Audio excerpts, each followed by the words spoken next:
everyone, it's Katie. I'm filming another Empties video. I realized that I have kind of like an OCD thing where I'm like obsessed with going through products.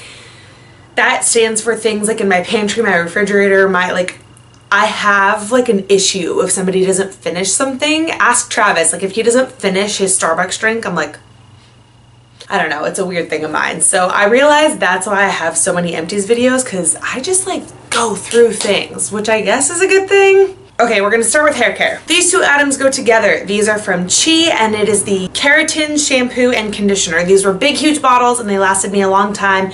They smelled really amazing. Keratin, I believe, is a type of protein that's meant for like strengthening and thickening your hair. I do have really long, really thick hair. These are considered reconstructing shampoos and conditioners. They did a good job of like foaming and cleansing. The conditioner did a good job of nourishing and helping me get tangles out. I would definitely repurchase these. They smelled fab and they worked well. Another product from that same line is actually the Chi Keratin leave-in conditioner. I love using a leave-in conditioner. My hair gets very tangly and it's very nice just to have an extra added conditioning cream or product to help me brush through it. This smelled just as good as those did. It lasted a really long time, but I found towards the end it got a little too thick to come out of the spray, so then I kept having to add water and kind of dilute it to get to the very bottom. That's my only complaint, but I did enjoy this. Next, I have a couple of R+Co products. This was the R+Co Analog Cleansing Foam Conditioner. R+Co is a really nice brand. I love all the packaging. I love all the way everything smells. This was a cool product, but I would not repurchase it just because I'm not a person for cleansing conditioners. If you don't know what that is, the idea is that you're skipping the shampoo aspect and you're only conditioning, and it's a cleansing conditioner, so it's almost like a part shampoo, part conditioner, and you put it all the way from your roots to your ends. But I just use dry shampoo, I guess, like on, you know what I mean? Like I don't wash my hair every single day. I'm sure a lot of you are the same. And so when it came time for me to wash my hair, like I wanted to wash my hair and really use the shampoo and not just use this like hybrid half wash. So it just didn't really suit my needs. If you're the type of person who's okay with washing more frequently, I guess, but without stripping your natural oils because you're just gonna wash with a cleansing conditioner, if that makes sense. I don't know, it's kind of a confusing product and I probably just confused you with my explanation, but it wasn't really for me. Another R+Co product that I have that's not quite empty even, but I'm getting rid of it, is this BADLANDS Dry Shampoo Paste. I did a full review of this on my channel. I will link it down below or on the screen. Hopefully I remember to do that. This was a really cool product. It caught my attention because it's a dry shampoo paste. It's made with volcanic ash. I obviously have dark hair and I thought this would help combat the whole white cast effect that I get with most every dry shampoo I use. I figure that by rubbing it in my fingers and placing it where I want it, then it would kind of avoid the white cast. And it did. It did not leave any white residue in my hair. My problem with this was that it's extremely, extremely gritty. A lot of people use dry shampoo for texture and volume as well as absorbing oil. And if that's you, if you use dry shampoo to give you volume, definitely check this out because this gives you major texture, major grit, major like workability. That's just not what I really look for in a dry shampoo. I simply want it to soak up my oil. Sometimes I'll use dry shampoo more than one day in a row, and I found that when I used this, it felt so gritty in my hair that I basically had to wash it like that night, you know? And I prefer to use dry shampoo maybe a couple days in a row, 2 or 3 days in a row, if I'm being honest. So it smelled good, it worked well, and it's a very cool product, but again, for my hair needs, it just didn't really suit me too well. Speaking of dry shampoo, I like to test a bunch of them. This was one that I read good reviews on. It's from Suave, so it's really affordable. It's keratin infused. I probably would not repurchase this. It worked, it did the job, but it didn't smell all that great. It did leave a bit of a white cast and it didn't like blow me away. I prefer Batiste still if I had to use just like a drugstore one, which I think is a few dollars more than this, but prettier packaging, better smell. I don't know, to me that's worth it. This was just okay. I've been traveling kind of a bit in the last few weeks, and so I have a few travel products I've gone through. Here are 2 hairsprays. This one is by Valery Joseph Long, I think, and it's the Extend hairspray. I don't really know this brand. I got this in a Barney's package like a long time ago actually. So I don't know much about this brand, but I actually loved this hairspray. It smelled amazing, worked really well, but it didn't leave you feeling like a helmet head. I would super consider looking more into this brand and buying the full size of this. Another hairspray I really love that I just went through is this. It's by Serge Normant. It's the Meta Luxe hairspray with UV protection. Serge Normant is a very luxurious, nice brand. This smells really good. It works really well. Another one I would consider repurchasing. I just don't really use hairspray. I mean, look at my hair.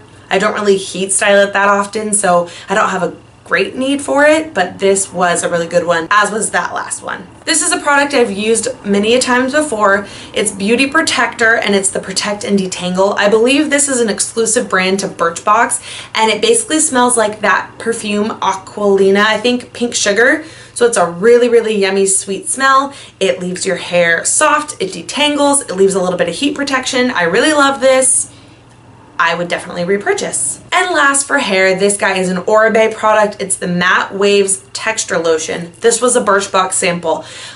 I am really known for throwing my hair in a braid while it's a little bit damp, adding a sea salt spray, and then letting it be wavy. My hair is actually naturally straight, but it takes forever to dry, and I can be quite lazy. So if I don't want to blow dry it, or if I don't want to fuss with it and it's damp, I'll braid it to enhance like the natural wave that could come out of just letting it air dry. And this really, really worked. It's a cream product rather than like a salt spray, but it definitely formed waves. Oribe is very expensive, so because of that, I don't know that I would run out and buy this. I have some other more affordable salt sprays and things that give me waves as well, but this definitely worked.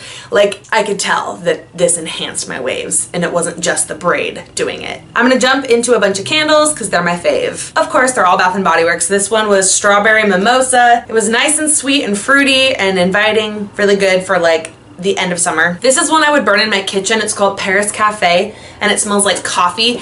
I love the smell of coffee, like love, love, love, love the smell of coffee. I have found, I think this is now my second coffee candle I've ever had. They're good, but they're not amazing. They don't capture that smell of like real coffee.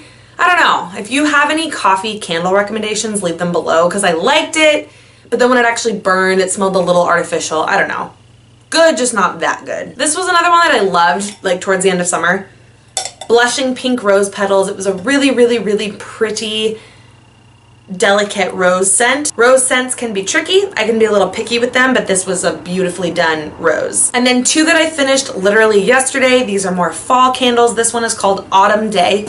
I don't know if they still have this right now, but I feel like it's one of their Bath & Body Works ones that they always have. It basically has like apple, fig, birch, and cedar. It was really, really cozy and fall-like. And then this I know they have this year. I will never stop talking about this candle. This is Warm Apple Pie. Oh, it smells so amazing, like a freshly baked pie. I have two backups. I still want more backups. Go get your hands on this. A few body products. Target brand, Up Moisturizing Shave Gel, compared to Skin to Mint Dry Skin. What can I say? It's nourishing, moisturizing, cheap, it's good. This was a shower gel from Lush in the Twilight scent, which I think is a limited edition scent. I think it's one they only come out with during like holiday. Really, really love this. Really want to get another container of it. It smells like lavender. It's perfect for nighttime. Lush shower gels too are incredibly potent. They like make your entire bathroom smell really nice, and the fragrance will like linger on your skin. It's almost like a soft perfume. They're beautiful. I love it. They lather well. Like this tiny little jar lasted me a while because a little bit goes a long way. Another one of my Donna Cashmere Mist. Sorry, that light's bright. Can you even see that? Donna Cashmere Mist deodorant. Girl, it's expensive, but girl, it's worth it. That's all I'm going to say about this. Skincare. Okay, this is my Clinique Acne Solutions Clearing Gel with Salicylic Acid. I've probably owned a lot of bottles of this over the year. I have found that this is the best spot treatment out there. I guess that depends on your skin type, because some people do better with benzoyl peroxide or different, like, I don't know, whatever the main ingredient is. But for me, for a spot treatment, salicylic acid works, and this one's a gem. These are two masks that are not quite gone, but they had just gone off a bit. This was Sephora brand. Mud Mask, Purifying and Mattifying with Zinc and Copper. You can see there's still some in there. It's kind of like a dark clay. It smells it actually smells a little bit like the Glam Glow the White Glam Glow, and so I think it's kind of similar. It's like a purifying, like get in your pores and take stuff out. It would dry down really hard. I really, really liked this. I just found that the last time I used it, whoops, the product in there it's like pretty much dried out. I've used most of it though. And then on the back, I see it only lasts 6 months, and I think I got this for Christmas last year, so it's time to pass it on. Another mask that I still have product in here. This light is too bright because these white packaging is not showing up. I'm sorry. This is by Caudalie. This is the moisturizing mask. I did a video comparing a bunch of different hydrating face masks at different price points, and now that we're heading into fall and winter, it's actually probably the perfect time to watch that. I'll link it. Hydrating masks are nice because you can just leave them on overnight and your skin will just be really nourished, really moisturized, rich with whatever, right? It just is like a drink of water for your skin.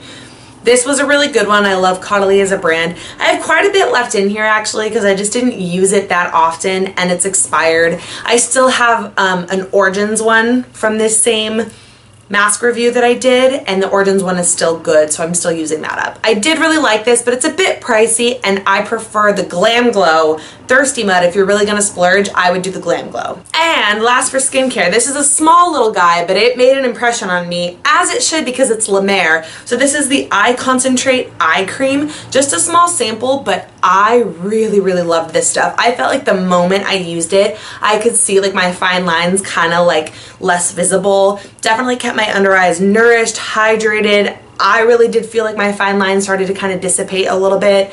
I would love to purchase the full size, but if you don't know, La Mer is very luxurious and very pricey, but Sephora does carry them now, and Sephora does come out with a 20% discount in the next few months. So we'll see, but I really loved this and I would love to get my hands on the full size. Last, I have a bunch of makeup, so I'm gonna go through it pretty quickly. These are the Makeup Forever HD, what is it? Ultra HD Invisible Cover Foundation Stick. I have 2 of them. They were 2 different shades. I would kind of mix the 2 of them to have it match me the best. I really liked this, but it's not my favorite stick formula. The Hourglass Vanish stick would be my favorite stick formula. These were good though, considering it's a stick, they're still quite creamy and blendable. They were a medium to full coverage, but I found you kind of had to build them. And then they lasted well throughout the day, photographed nicely, but I don't really wear foundation anymore too much. I am today because I'm filming. And if I had to choose like a one foundation, like I said, it would probably be that Hourglass one, especially in terms of stick foundation. So good, but just not my favorite. A concealer that I've repurchased time and time again is this. It's by Maybelline, the Instant Age Rewind. I use mine in the shade Fair. Super affordable, super creamy, super good coverage, blendable, etc. Packaging is slightly weird because it has a weird sponge at the top, but I really love it. I highly recommend. I have a few eyeliners. This one is by Marc Jacobs. I think this was the birthday gift from Sephora like a year ago or something, a couple years ago. It's the Highliner Gel Crayon, just in black. So it was a gel-based like pencil eyeliner, but it's twist up, not sharpen, which I really like. I loved this. It was very black. That gel kind of glided right on. I just found that it has dried up, and that's a bummer. It says it lasts 12 months, so yeah, I guess that's about right. I just don't use black pencil eyeliner enough to where I would need to buy a Marc Jacobs eyeliner, do you know what I mean? But it is good. Then I have 2 felt tip, like waterproof black ones. This is the Stila Stay All Day waterproof liner in black. And then this is one, it's a Korean brand by Clio. It's called the Kill Black Waterproof Liner. I'm actually wearing this today, and then I decided, you know what, it's almost done, let me just dump them. I have a hard time knowing when to get rid of felt tip eyeliners as well as mascaras, because it gets to the point where it's almost gone and it's kind of going away, but it like, the product is still there. And then I'm like, well, do I just, I don't know. Do you know what I'm talking about? But I decided to just let these 2 go. They're both really good. However, I such prefer a brush tip to a felt tip that it's not my thing. Kat Von D tattoo liner, very much my thing. And I've heard that NYX Epic Ink Liner, I think, is like a drugstore dupe for that Kat Von D one, so I'd be really inclined to try that. But yeah, if I had the choice, I'm gonna do a brush tip over a felt tip. It's just easier to me, better, I don't know. But these were both good if you like felt tip. For a mascara, I have this. It is the Beauty Crop Fabulous Flocking Lashes. Super cute packaging. I think I got this in a Birchbox. It is a really strange formula. It's like a gel formula. And it was like fairly volumizing, lengthening. It had the type of formula where it was semi-waterproof and then it would kind of like ball off. You know what I mean? Is that the right way to say that? Like they would kind of, you kind of have to almost like take. Do you know what I'm talking about? It almost like forms a ring around your lash and then you have to like pull it off. It doesn't just come off really easily with eye makeup remover. And it was a little bit too messy for my liking. It was kind of a little bit of a wet gel formula and I don't dig a super wet, messy formula. The whole taking mascara off like that thing, it's like a love-hate because I kind of love it because it's semi-waterproof and lasts all day, but then it's kind of a pain to get off and you'll sometimes get the little crumblies coming down when you do take it off. So I'm not running out to buy this, but it was fun to use. This is from Makeup Forever HD High Definition Translucent Loose Powder. Makeup Forever I think is known for this product. I also have it in the pressed and I just prefer pressed powder. I just do. Loose powder is just messy, but it was good. Some lip products. This is a NYX lip liner, retractable lip liner in the shade Nude Pink. This was really good. I'm a big fan of NYX. It's one of my favorite drugstore brands. I still have some in here. It just got to the point where, oh yeah, see it's crumbling off. It's like balling off. It's a really pretty color. It just got too dry. It's old. Time to go. And then this is actually the color I have on my lips right now. This is another NYX product. It's the Soft Matte Lip Cream in the shade Prague. It's kind of a pretty berry, like, I don't know, but it's almost gone. And it's getting to that point where it's a little bit patchy and then I smelled it. And it smells like alcohol now instead of the sweet cake smell that NYX usually has. So I was like, I'm gonna wear it one last time and then say sayonara. And last but not least is an Urban Decay Naked Lip Gloss in the shade Liar. I really love these. The packaging is so pretty and luxurious. The formula is cool because it's like not too sticky but not too not sticky. I don't know. When they're not sticky at all, they don't last on your lips is the problem I have found. So it was kind of a nice blend. Smells really nice and it's a soft nude pink. You could just slap this on any time of day with any makeup or no makeup. It worked. Hydrating, really pretty. I really liked it. That concludes this Empties video. I'm sure I'll be back soon with another one because as I mentioned, I go through products at a rapid pace, or so it seems. Thank you so much for watching. If you have any questions about anything, I'm gonna link all the products down below and I will see you in my next video. Love you. To get my perfect match or my perfect, oh my gosh.